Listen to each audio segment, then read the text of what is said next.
This is Chidi Erike. Welcome back. I'm your host for Facebook Auction Live. This is episode 12. Isn't that amazing? And the second installment of Breakthrough. So let's start by introductions really quick. Bruno, why don't we start with you? Yeah, my name is Bruno Shalat. I am a Client Solutions Manager lead, and I work across the travel, e-commerce, and disruptors verticals here at Facebook. It's great to be here. Hi, this is Jo Soon. I'm on the auction expert team in the marketing science org. I'm based in Austin, Texas, and I'm really glad to be here today. Hi guys, I'm Emily Rose. I am a client partner on digital disruptors here at Facebook. I've been at Facebook for a little over 3 years now, and thank you so much for having me. Of course. So obviously the seat is empty right here. We have a special guest joining us later. Just to speak a little bit about the agenda. So we're going to talk about customer value in the holidays. Our special guest is going to go into holiday strategy. Then we're going to talk about bidding strategies, and then we're going to end with pacing. Okay? So Bruno, you're going to get the first question. Okay. How does Facebook think about value? Facebook thinks about value for both users and for advertisers. So we think from the user perspective, it's all about relevancy. We are really comparing like the organic content that you see in a person's feed, which is inherently super relevant, super personalized to an individual, with ads. And we need those ads to be things that the people actually want to see, right? So on one hand, we have user value. And then on the other hand, we have advertiser value. Advertiser value is based on what you tell us. It's based on the inputs that you give to our system through the way that you set up your advertising. So this kind of makes sense that for different businesses, value means different things. You imagine a situation where I run a local business like a dog grooming service, and Emily runs an international conglomerate subscription box service that ships to multiple countries or something like that. Our ideas of what value means are going to be really, really different. So what that means is that it's super important that you as an advertiser give us the right inputs so that we understand what value means to you, especially during the holiday season, as there's so much opportunity on the table, and as it gets more competitive, people trying to get that opportunity. And Joe, Bruno just mentioned, this is the holiday season, right? Advertisers should get ready for the holiday season as soon as possible if they haven't already started. My question to you is, when we think about CPMs, what should advertisers expect? I think we all know that the CPMs will go up during the holiday season. Advertisers' demand for ad impressions will increase significantly over the holiday season, but the supply of ad impressions will not increase at nearly the same rate. If you remember the supply-demand dynamic, you can definitely expect the price for impressions to go up. But if you are a DR advertiser, you might not care that CPMs will go up. Because during the holidays, the competition is more fierce, but people's purchase activities will always increase. So we have a plot here that shows that during Black Friday, Cyber Monday, people's purchase activities will increase significantly.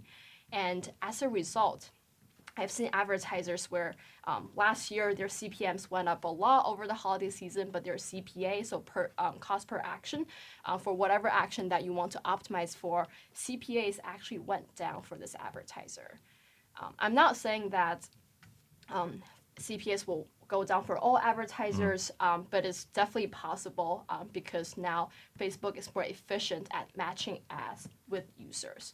Maybe before we had to deliver 100 impressions to get one conversion, and now maybe you can get 10 conversions from only 20 impressions. We're just getting really efficient. That's fascinating. So what you're basically saying is CPMs can actually go up as the advertiser is doing well, whereas CPAs will start to come down at the same time. Yeah, you are paying a lot more per impression because that impression is valued a lot more. And you can get a higher probability of getting a conversion or action out of that impression. So you should actually be happy to pay more for that impression. That's awesome. And Emily, we talk about this topic all the time. When we're thinking on an industry level, right? What should advertisers expect when it, I guess, oftentimes I think about the holidays as a Q4 thing. Yep. Right? But some advertisers think about the holidays as a Q1, 2, and 3 thing. Those audiences being the same as the audiences that they're getting in Q4. Is that necessarily true? I think I would love to go back to your first question on what does value actually mean to you when it comes to Facebook. And I think coming from my position, which is a client partner for digital disruptors, which are heavy e-commerce and DR advertisers, I think value means anything that can bring you closer to your business objectives. So that kind of leads to your question on how do you think about strategy in Q1, Q2, Q3, Q4. I would say that the largest advertisers and the most sophisticated advertisers aren't necessarily changing their strategy when it comes to holiday in Q4. They're still relying on best practices. So they're adhering to campaign budget optimization. They're letting the algorithm find value when they see value in the auction. They're adhering to account simplification best practices. They're using automatic placements, and they're ensuring that they find the right people at the right time. In addition to that, I'd say in Q4, they're thinking about gifting strategy. I've been bringing this up with a lot of my advertisers in the last couple weeks, and I think it's something that while we may not have thought about it as heavily in years past, e-commerce advertisers are really starting to understand how many of these best practices that we're going to talk through today take a lot of the heavy lifting out of some of the campaign optimization they've been doing in the past and allows them to free up time in order to think about a gifting strategy. Maybe they want to create more creative for other users that could be thinking about their product that wouldn't in those other quarters of the year. And this is a great segue into my special guest. Salma, why don't you join us really quick? Hello. Hey, How are you doing today? I'm doing well, thanks. How are you? I'm doing really well. So my first question for you is more about value as well. But first, can you introduce the audience really quick on some of the things that you're working on, where you're coming from, and why you're here today? Yeah, so I run acquisition for Adore Me. We are a direct-to-consumer lingerie company. We've got sort of three separate business models that we acquire customers for. One is a regular e-commerce model, one is a subscription model, and one is a try-at-home box subscription. And before that, I was at Audible, which is an Amazon subsidiary for a little while, and then I've been in a few other startups since then as well. Okay, well, welcome. Thank you. So first question for you is around value as well. I asked everybody here, from Bruno, how does he define value from a Facebook perspective? Obviously, Joe and Emily have chimed in, but what about from an actual advertiser perspective? How are you thinking about things? So for us, value is, again, to add on to what Emily was saying, it's all about your business objectives, right? So if you're trying to become more profitable as a business, value is all about getting the customers that have the highest contribution. And if you're trying to grow top line revenue, the value is all about getting the customers that drive the top line revenue. So that's, I think, there's your concept of value has to be very closely tied in with what your objectives are. Okay, and now that we've all defined what value is, I want to remind the audience, please start asking your questions. And any questions that receive a numerous number of or numerous amount of likes is the questions that we'll try to prioritize. So my next question to you is, when you think about what you learned from last year, and you look at Q4 last year versus Q4 this year, what are some of the things that you're going to do differently? I think from last year, there were sort of three big takeaways for us. One was, I think we left some scale on the table trying to manage CPA really closely. I think what we should have done was taken a longer term view of for just rather than looking at monthly or weekly or daily CPAs, we should have taken a longer term view, and we could have probably gotten 20% more scale with maybe estimated 5% higher CPA. Is that worth it? For us at that time, the trade-off would have made sense, and we left that. I think the other thing was we have to be more flexible with CPA, and they all kind of tie in together somewhat. I think flexible in the sense that when we were getting really great traction on our ads, even like you guys talked about, even though the CPM was higher, but the conversion rate was so much higher, we should have pushed harder into it. And the third takeaway was around testing early. So we should have done all our testing early and had a sort of base strategy in place. Yeah. But we should have also been doing testing in the holiday season Q4, simply because things that won't work at other times of the year will work during the holiday season. So you want to try and test those again and sort of nothing static, right? Like what worked yesterday or did not work yesterday can work in Q4 or holiday season or whenever your high seasonal period is. So.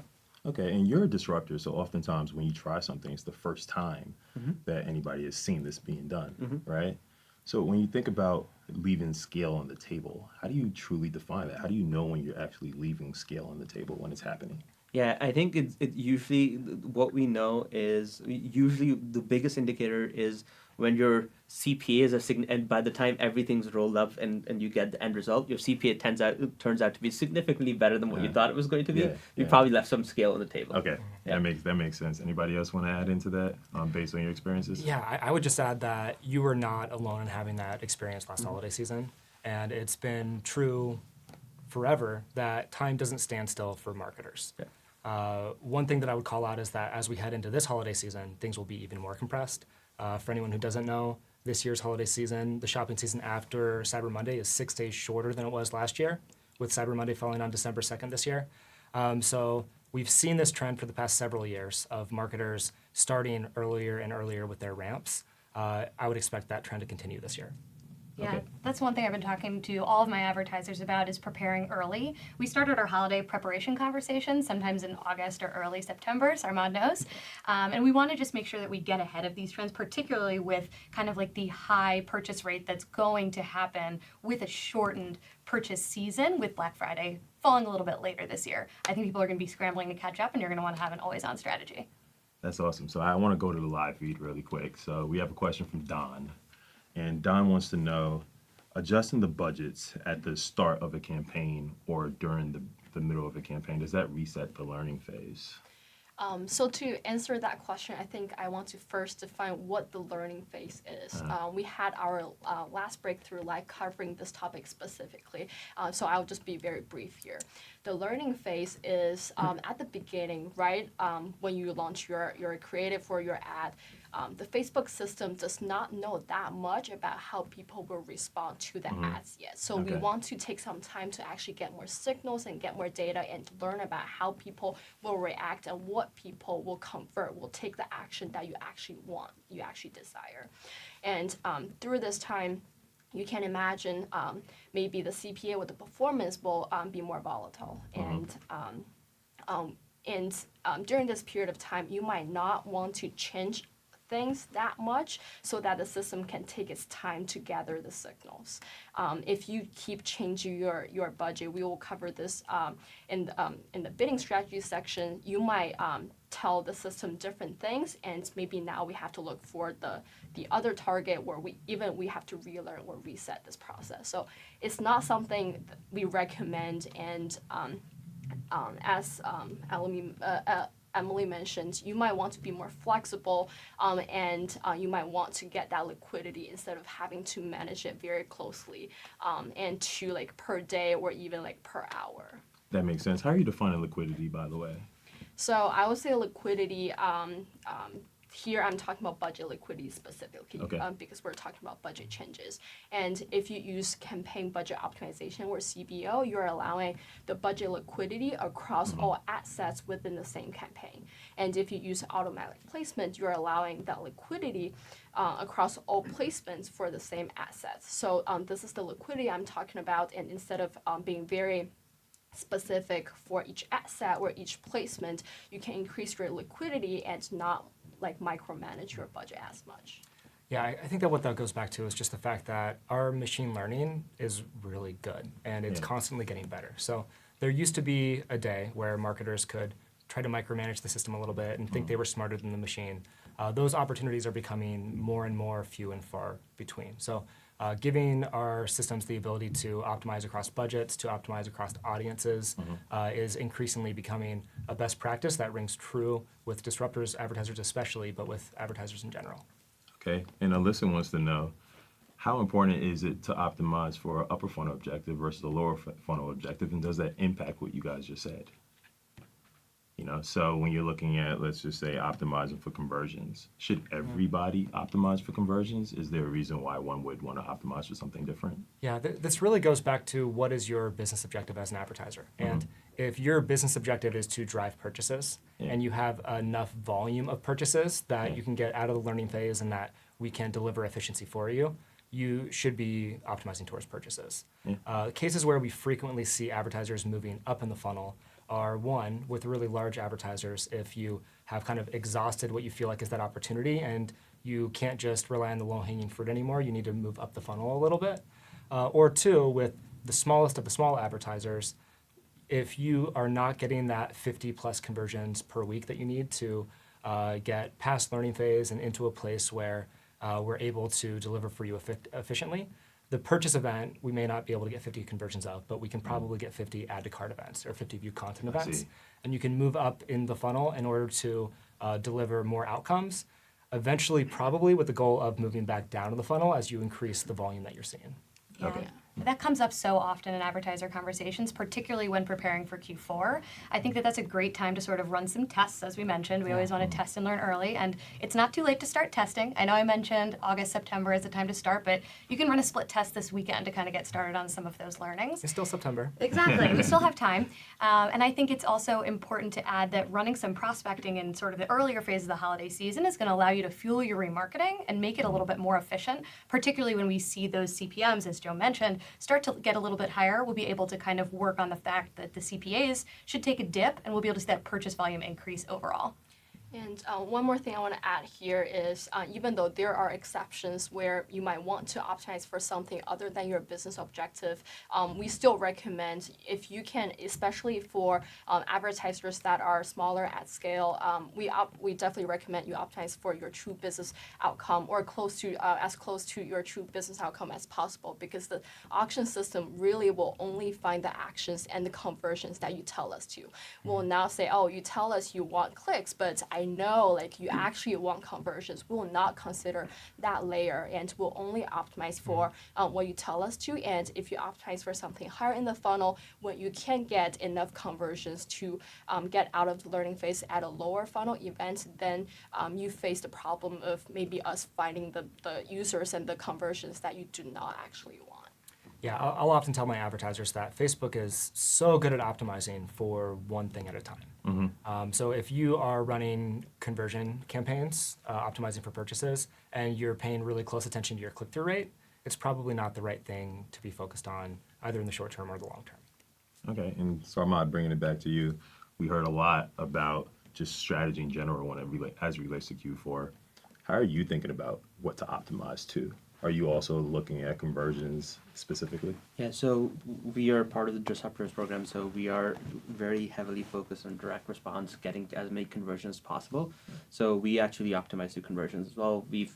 But at the same time, I think I've been at Adorme about a year. About 3 times we've tested something a little bit higher up in the funnel. So like we constantly keep testing, but we optimize the conversions as well. Okay, yeah, and that's good. So it sounds like testing is something that everybody agrees with and everybody wants to emphasize. When we talk about audiences, right, there's going to be some audiences that have a lot of value to an advertiser, other audiences that are just not, right?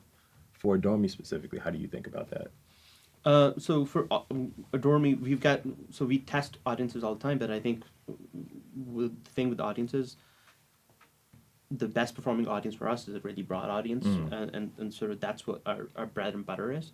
But we test new audiences, but I think the tricky thing with the audiences is you can test them, but if you're providing the same experience as you do to everybody else, it's probably not the right thing to test. If you can provide them a truly customized experience for a different audience because, I don't know, either they're demographically different or their intentions are different, or for example, during Q4 when we get gifting as becomes a strategy. So gifting is strategy. If you can provide a sort of a corresponding experience, that makes sense for us. But we're constantly, again, testing, I think, is the one thing that we do all the time. Yeah. When you say corresponding experience, can you elaborate on that a little bit? Definitely. So, for example, and I'll stick to Q4 because it's sort of the holidays.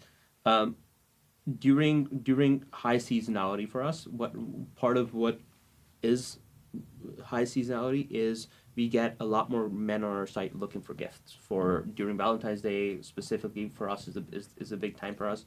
So if you're driving them and like if you're targeting men specifically and then driving them directly to our homepage, for example, which is geared towards people who are buying for themselves, it's really not a fair comparison to compare that audience to a broad audience, which is mostly women between 18 to 60 year olds, right? So it's not the same thing. So that's what I mean. So if you're targeting men and driving them to an experience that is more geared towards them making a purchase somebody else, it makes sense. Otherwise, it's not the best experience for them. To the extent you could share, let's just say that men have more or less value. How does that impact your actual bidding strategies? So bidding strategies in general, like you want to bid, you want to know your customer's lifetime value. So, for example, I'm making this up right now. So let's just say men, because they're buying one item, are lower value to us, we would bid less for them. So I think, again, knowing what your lifetime value for your customer is and how valuable it is based on your business objectives, your bidding strategy adjusts accordingly. Okay, and bidding strategies. While we're on this topic, can you guys give a little bit more insight into what our bidding strategies are? Yeah, I mean, bidding is how you express value to Facebook. It's one of your primary inputs into our system. I think that we actually have a graphic for this, but you can choose bidding options that either take control for yourself, or you can choose bidding options that give control to Facebook. On the left side of the graphic, we have kind of the base bidding strategy that is probably the best bidding strategy to use for 95% of advertisers out there, and it's lowest cost. What lowest cost does is it takes your budget over the course of a day or over the course of an entire campaign, and it finds you as many outcomes as are available at the lowest possible cost during that entire campaign period. It's great marketing, right? The purpose of the product is in the name. And this point about it being the lowest cost, I think, is a key one, because a lot of advertisers believe they can set a bid cap to an amount that's lower than that lowest cost, and that they'll somehow get cheaper delivery. Those opportunities just don't exist, frankly. There isn't that kind of magic name your own price solution within our suite of bidding options. If you move to the right side of the graphic, we have options like bid cap and cost cap. These are really constraints onto our system. So you're still using the lowest cost. We're still finding you the cheapest possible outcomes, but with an and statement that if a specific opportunity is more expensive than the cap that you've set, then you just don't want it. Okay. So you're not getting any more opportunities using the bid cap or the cost cap solutions. It's just that you are preventing yourself from spending on opportunities that are more expensive than what you're interested in. So with that being said, which one is the best to use during the holiday time period? And I want to hear from all of you guys about this. Like, what would you say is the I think that recommendation? Joe has a great answer to this Yeah. question. But what I'll start by saying is, if there were a best option, Uh-huh. we would only have one option. And you can see that we have many options. It's because they all have trade-offs, and it's kind of the right tool for the right job kind of a situation. Yeah, Joe, can you take us through some of those trade-offs? So first, I want to say there are a lot of bidding options, as you saw on the slide, but target cost more specifically is something I would not recommend for the holiday season if you want scale. So target cost is a bidding strategy that we created to give advertisers predictable result and predictable performance instead of efficiency or scale. So if efficiency or scale is your goal for the holiday season, we do not recommend target cost. And as for other bidding strategies, I think there are definitely pros and cons for each one of them. And Bruno mentioned it's really about what you want to control, what you want to tell the system, and what trade-off you're willing to make. Take lowest cost as an example. Lowest cost is probably the best option for a lot of advertisers, especially if they do not know like what is a good bid or what is a good cap to put into the system. But you get the benefit of full budget utilization and not having to tell the system if you do not have that information. But it also comes with the price that you do not have any cost control. So the result CPA may go out of hand just depending on how much budget or what kind of targeting, what the setup is for your ad. And for other bidding strategies like lowest cost bidding with a bid cap or with a cost cap, where you can express your cap to the system, you get the benefit that you can actually control the performance, like the CPA at the end, but you might lose on the volume of opportunities, and you might also lose on the valuable opportunities that are above your cap that we are not able to capture, but are actually really valuable to you either in the longer term because of higher LTV, or that like we're just not able to capture it at the moment. So it's really a trade-off between do you want a cost control, do you want full budget utilization, do you want like more control from yourself, or do you want the system to determine it for you? So Joe, you mentioned control like 6 times just now, right? And that's oftentimes what advertisers are trying to get with these different options that we provide them on the bidding strategy side. Emily, high level from what you're saying, because you work with a lot of different advertisers, are advertisers leaning more towards control, or are they leaning more away from control and letting the system optimize for the thing that they care about the most? Yeah, as Bruno kind of alluded to a couple questions ago, I think a few years ago, the narrative that Facebook was out in market talking about was micro segmentation and micro targeting. I think that we've completely turned that on its head now. Yeah. I think that our recommendation is typically to go broad and to allow the algorithm to optimize to the best performing segments so that you're able to extract the value out of your campaign in the way that a machine can do, where a person can't manually optimize. And I think we have many advertisers who really do want to have that control. And I think if you do want to do some of that manual optimization, set a learning agenda or at least set a schedule for doing some of that manual optimization. So it's less of a knee-jerk reaction and kind of more of a planned change that you may be making in the future. But to answer your question, going broad and letting the algorithm optimize is definitely the trend that we're seeing amongst disruptors, not only because it can help alleviate some of the stress of campaign management, but because it opens up additional opportunity. Okay, and go ahead, Joe. And control here, it can mean that, I want to manage my audiences, my budget every day. It can also mean I want to express to Facebook how I value maybe different audiences differently through a cap, or I just want to express maybe how much I want to spend on this specific target audience. So that can also be some control you have, and it's your way to tell the system how we should find the best opportunities for you given the constraints that you tell us. How do you think about control? I think for us it's the same thing. Like to Emily's point earlier, like right, our account used to be set up to have many micro audiences where we were targeting. We had a separate campaign for Instagram only ads, but it's made our life a lot easier to go broad. And thinking about control is very specifically, can we scale to what we want to scale to at the CPA that we want to? So that's how we think of control, right? And like from somebody who runs teams, who manages accounts, I rather none of my team members have to go in and update bids every day and just let the algorithm figure out, because so they can focus on sort of more, not to say that this is not value add, but more long-term strategy goals for the company. So some ways we've lost to get the performance that we want, we've lost some of that control in terms of placements and bidding, but we have gained control in terms of we're hitting our goals more consistently. And the one other thing that I think from an advertiser perspective that has changed is maybe the performance and management isn't on a day-to-day basis isn't as consistent. Okay. Because some days you end up doing significantly better than you would plan to, or because you're not manually pushing and the system's optimizing. So, but again, if you take a longer term view of outside of just day and trying to hit performance on that very particular day, it's actually been better for us. So. Okay. Another question from the live feed that I want to sneak in here really quick while we're talking about bidding strategies is, so cost cap is relatively new, right? How do you look at cost cap versus bid cap?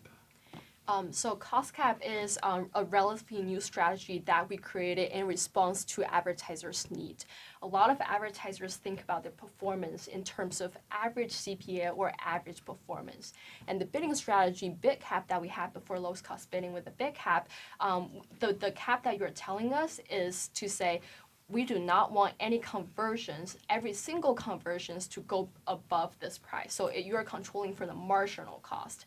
And this new product, cost cap, you're actually controlling for the average price. So let's say if you, before you were using a $30 bid cap, it means your average result CPA might be lower than $30 because we are not able, there's not a single conversion that should go over $30.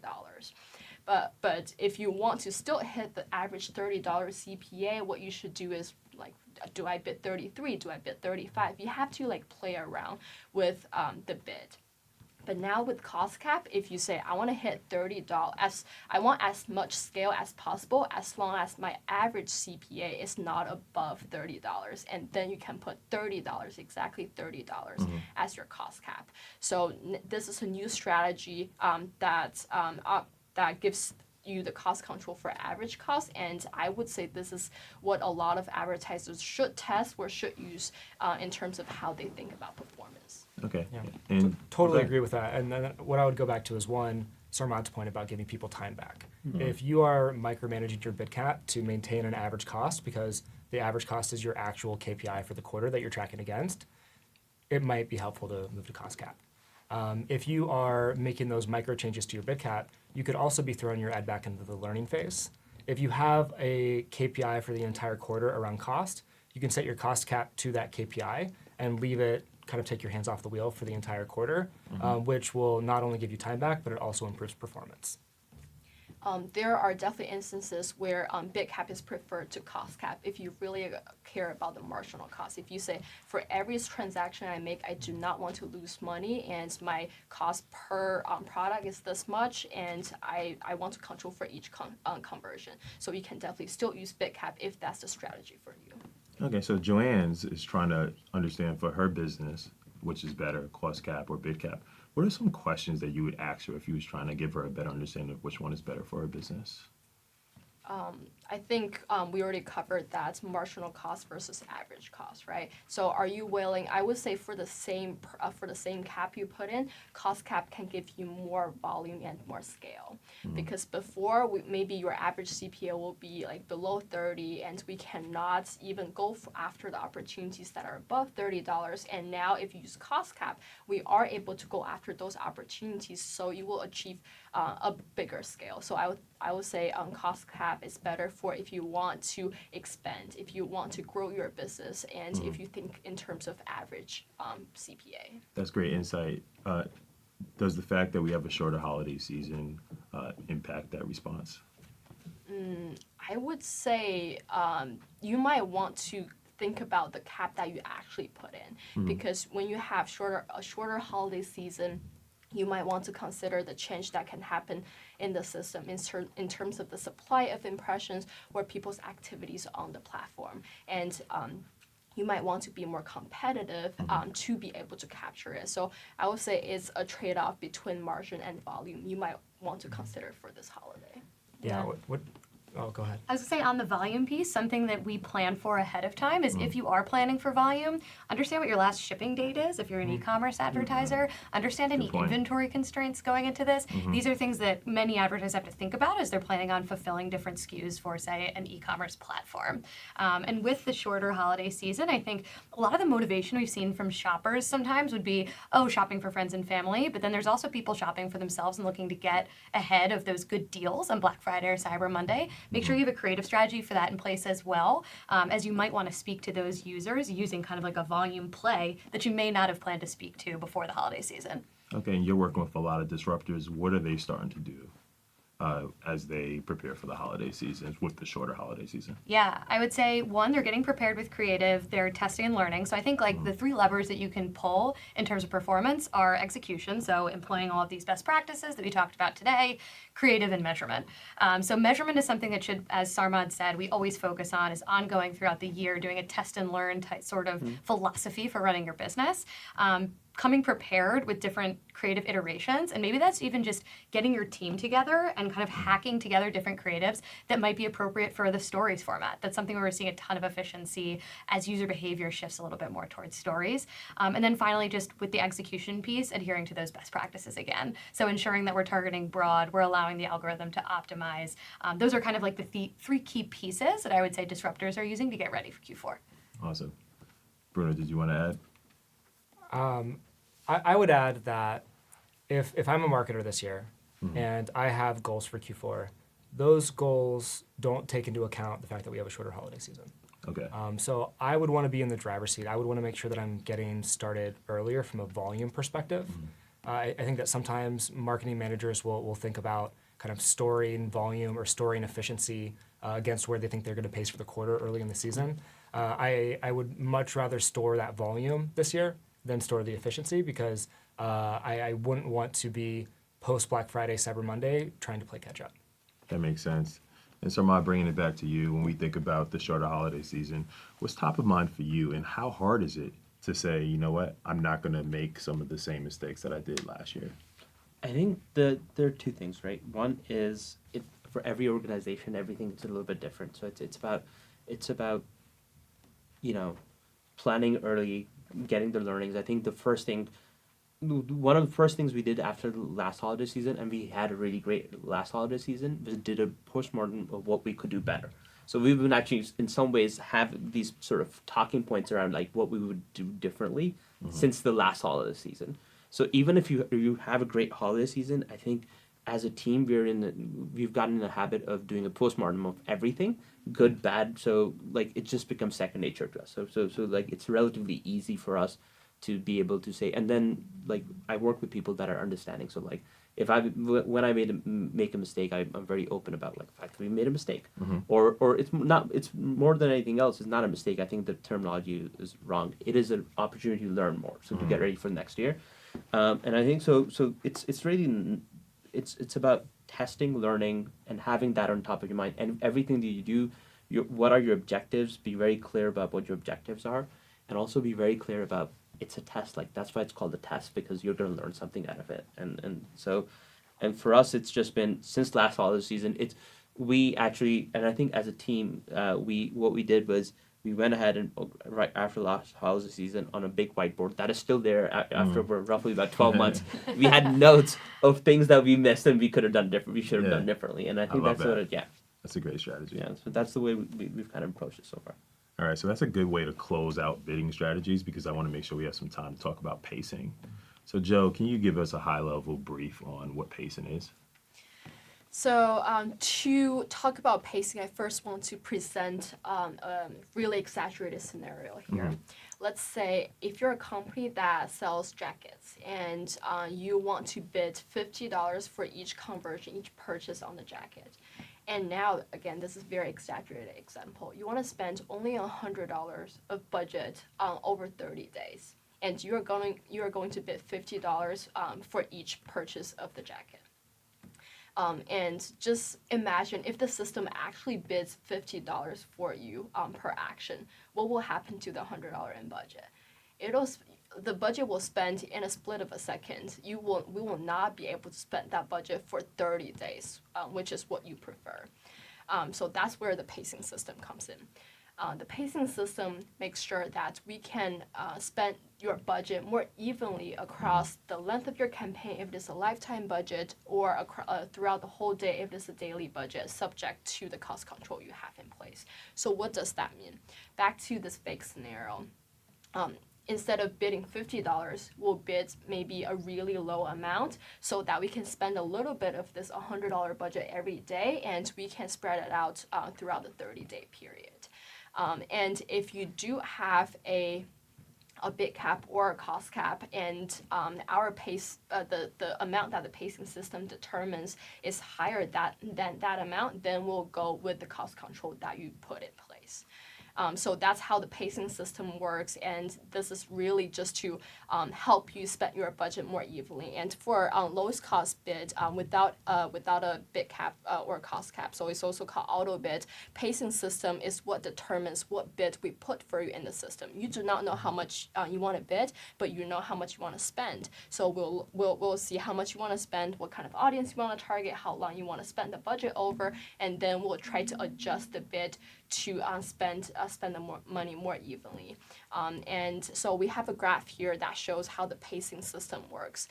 We'll compare the budget spent versus the time or the opportunities elapsed. And let's say if you spend 20% of your budget and you passed about 20% of the opportunities, then you are on track to spend your budget evenly across the length of the campaign. But if you're spending a little too fast, we'll then lower the bid to make sure you're spending a little more slowly. If you're spending too slowly, we'll want to up the bid to catch up. So that's how the pacing system works. Sometimes with advertisers, I'll personify the pacing mechanism, saying that it's like Goldilocks. Goldilocks is sitting inside of our delivery system, and she is adjusting your bid so that it's never too hot, never too cold, it's just right. So Goldilocks is bidding for you so that you will exhaust your budget, but at the lowest possible cost outcomes we can get for you. Okay. Emily, what are you seeing advertisers do with pacing? Like, do you feel like, generally speaking, since you're working a lot with disruptors, that they understand how pacing is impacting their business? I'd say that there's a variety of experiences that I've had in working with advertisers, and I think to build on kind of what Bruno was saying a little bit earlier, something that I've seen is advertisers leaning in a little bit earlier, and rather than kind of capturing volume early. They want to capture scale early and then have a little bit of a wider kind of berth for themselves later in the quarter when things might be a little bit more competitive. So scaling when we see opportunity is definitely key. While we may want to manage to say a daily budget or a weekly budget, being able to scale in those times where we're seeing peak performance is 100% a key to success, particularly during competitive times. And so I think that's a trend that we've sort of been seeing is moving away from the daily, the weekly, the monthly budgets and into sort of like an overall seasonality strategy, which I know can be a concept that can be difficult to introduce and sort of make a part of the buying system of an organization, but something that the most nimble marketers are really embracing. One thing I want to add here, kind of answering an earlier question we got from the audience. So if I change my budget constantly, especially like at the beginning, how does that work with the learning phase? So now that you learn about the pacing system, and we know that the pacing system works with the budget that you tell the system, and if you constantly change your budget, like today you tell us I want to spend $1,000 a day, and tomorrow you say I only want to spend $100, the pacing system will react very differently to different budgets, and that means the bid that we actually put through in the system will be very different, and the learning that we're getting from each bid will be like again really different. So that will affect the learning that we get from one setup versus another, and pacing system will be the reason, especially if you're using auto bid, where kind of budget is how you express how much we should bid for you in the system. Changing your budget constantly can definitely impact your delivery and the learning we're getting. Yeah, and one consideration just to add on that would be that as you bid different amounts, you might be reaching different tiers or different segments of customers. So when you drastically reduce your bid, if you drastically reduce your budget and that in effect drastically reduces your bid, you may reach a different tier of customers than who you were reaching before, meaning that the learnings might not be totally kind of valid across both sides. That's an interesting explanation. So what if I was trying to determine whether or not to start with a really high bid versus a really low bid, right? Because advertisers ask me all the time, do I start with a really high one and then walk my way down, or do I start with a really low bid and walk my way up? I'd love to hear Joe's point on this, but I think from my perspective, if you start with a high bid, you're going to learn a lot more. It's possible that you could start with the high bid, and due to pacing, you'll have a CPA that comes nowhere near the bid. That tells you that you have a lot more room to scale, that you have room to bring down your bid before you maybe start to see under delivery before you stop exhausting your entire budget. When you start with a low bid, as you increase the bid higher and higher and higher, you're not learning much of anything because you're going to likely see under delivery against your budget, and the extent to which your delivery is increasing as you increase your bid might not be consistent as you get to that really high bid mark. Definitely agree to what Bruno mentioned, and starting with the higher bids can also, if let's go back to the pacing system where we kind of look at the budget, look at your audience and the opportunities we have, and if the optimal bid, the bid that the system will put for you into the system is higher than the bid you put in, then you are actually missing out on a lot of the opportunities, and you might not be able to spend your budget, and we will not be able to explore that segment of audience that you otherwise would be able to. So definitely recommend maybe starting with the bid that's a little higher, but going back to the point with the learning phase, we still do not recommend advertisers like make changes to either their bid or budget, because it will affect the learning we're getting. So if you don't have to, definitely try to hold on to like making your bid or budgets all the time. But if you have to, then starting with higher bids can put you at a better position. And I love the point that Emily made before about scheduling those changes if you need to make them. Don't make them kind of in the heat of battle as you're feeling really emotional. If you believe that on a day like Black Friday or Cyber Monday, you'll be making bid changes, determine this is the time of day where I'm going to review results, and based on those results, this is kind of a rule-based system for whether I'll move bids up or down. Okay, so Dom has a question that I think you guys partially addressed. How broad is broad when we're talking about pacing, right? So I'll give you guys a couple of seconds to think about this, but he's basically trying to understand, we talk about broad audiences as being the number one recommendation to start with, okay? But broad could be defined in many different ways. How do you guys define broad audience?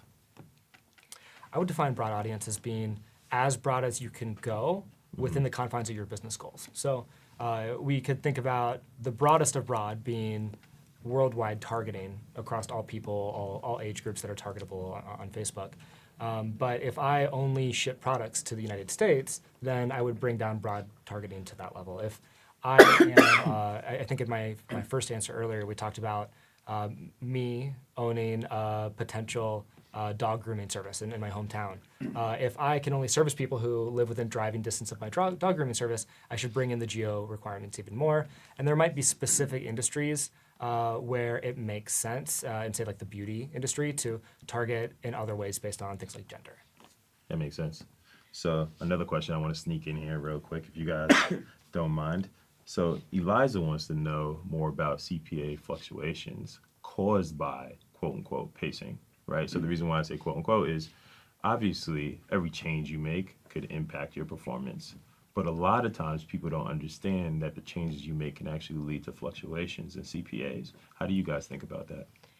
So if you are making changes to your budget or your bid that result in a different bid that the system puts for you into the system, it means that if you're bidding higher, very likely the result CPA will be higher. So for the same setup, for the same time period, for the same audience, if you increase your budget by a lot, and you still want the system to spend the budget in full over that same time period, very likely will have to bid a lot higher, and then the price that you're paying to reach the audience will be higher. So that's how how CPA kind of is a result as your budget or bid changes. Yeah. To add to that, something that I like to say a lot is that signal is the new targeting. We talked a little bit earlier about how we are moving away from microsegments. I think it pertains to bidding, it pertains to pacing. The algorithm can only be as good as the signal that we're feeding it. So if we're too restrictive with our budget, bid, pacing, we're only going to have a limited data set to judge from. So maybe starting a little bit more broad, starting with a higher bid, could be a great way to sort of gather those learnings and then back into potentially the CPA that you want to reach ultimately with those learnings to sort of fuel your strategy moving forward. Yeah, I imagine that a lot of viewers today work at companies where there are data scientists who are employed, right? And if you would like to know whether going more broad is a better strategy, I would just ask them, hey, is more data better or is less data better? And you'll universally get the same answer. Emily, you mentioned signals. Like, how important is signals really? What are you telling your disruptors that you're speaking to all the time about the importance and significance of signals? I'd say having strong signal strength is table stakes as we go into Q4. Prior to the holidays, we'll sort of do like a pixel health check. We'll take a look at what we're passing in. We mentioned a little bit sort of like that full funnel strategy where we're checking add to cart as well as purchase. We want to ensure that all of that is in place and firing correctly prior to launching into a big seasonality period. I think that signals are what sort of makes up the power of the marketing machine. And I think that ensuring that you have the right signals in place and you're feeding the right signals is absolutely key to being successful, especially during competitive times. Cool. So, Bruno, you made a point earlier about a best practice, and we're getting a lot of questions on the live feed. You mentioned 50 conversions per ad, right? And Per ad set, but yeah. per ad set is the best practice, but the actual learning happens on the ad level, right? Joe, how are you thinking about that when you talk to advertisers when they ask, okay, well, what if I make a change to the creative? Like, how does that restart things? How does that impact my performance coming into the holidays?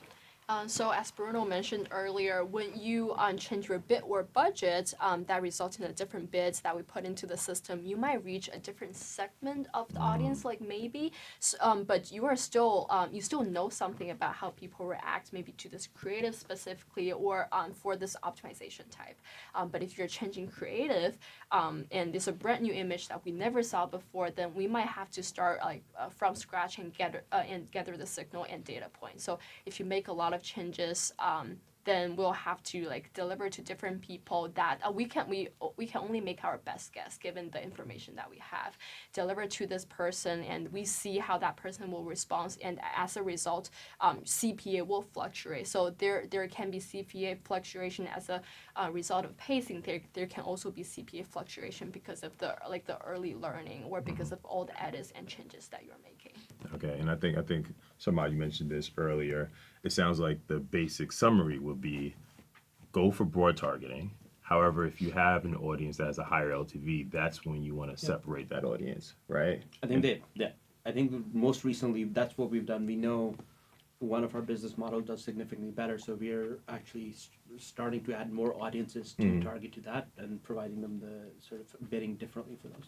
That's awesome. And if That's you have the awesome. creative, if you have the site experience and the flow Yeah. for that particular audience, then it might make sense to have a different experience for them. Of all those things you just mentioned, which one would you say is the most important? I'd always start with creative. I think So that that's sort creative. of like the start of the journey and what's Yeah. probably most important if I had to choose. However, all of these things work in concert as a system. Okay, I would love to hear, Bruno, your thoughts on if, of all the things we spoke about, Yeah. what's most important? Do you think creative is most important as well, or do you Oh. think one of the other things is more important? I do think that it starts with creative because that ties to the experience that you're creating from the user. And at the very beginning, we talked about this concept of user value plus advertiser value. Yeah. If your creative doesn't resonate with the users you're trying to reach, you aren't going to reach them efficiently.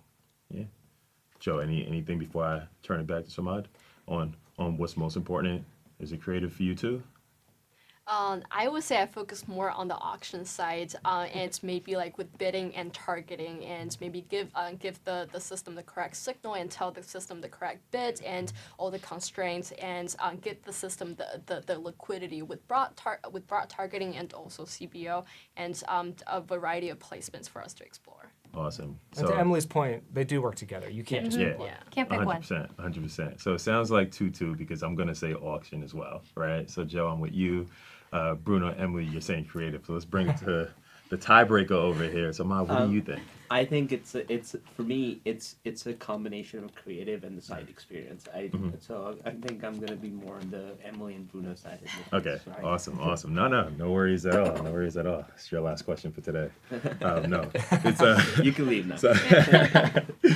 So, jokes aside, we have time for one more question for each one of you guys. If you guys could leave the audience with one key takeaway, what would it be?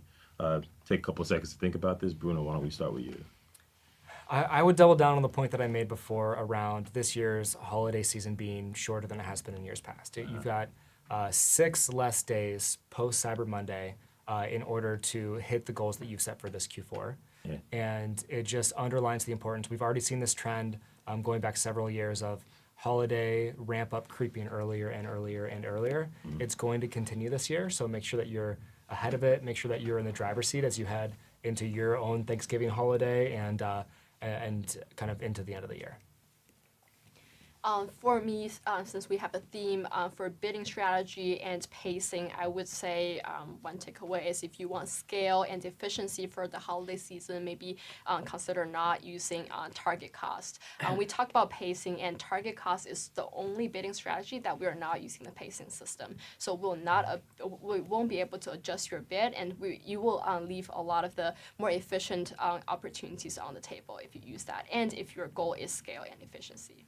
I would say overall liquidity kind of as a theme, and with a sort of a subsection of that, relying on automation during really peak competitive times. So CBO, automatic placement, account simplification, all enabling you to find the right user for your product rather than looking at specific placements one by one. Just ensuring liquidity is in place is the best way to get ready. Awesome. And let's end with you. What would you say? So for me, I think from a very advertiser-focused perspective, I think be flexible. I completely understand being in a position where you have to manage CPAs, and there's a lot of pressure to manage CPAs, but I think this isn't the time to try and hold your CPA to a very specific daily target. Be flexible, have those conversations early, know your objectives, and just kind of plan for unpredictability, right? So push when you're seeing opportunity. Yeah, thank you. So I want to take a moment to thank my experts, Bruno, Joe, Emily, Sarmad. Thank you guys for coming here today. This was Thank you. absolutely Thanks, amazing. JD. It's Q4, right? So obviously, if you haven't started prepping for Q4, you want to start ASAP, right? I think that's one of the points that was next drilled week or home. so, definitely. Next week or so, right? As a reminder to the audience, all the questions that were asked but we didn't get to, we'll get to those questions, right? Please like any question that you see that's applicable to your business. We'll keep this going. If we see topics out there that you guys want to discuss, we'll talk about it during episode 13. So thank you to the audience, and thank you guys again. All right. Thanks. Thank you, Jude.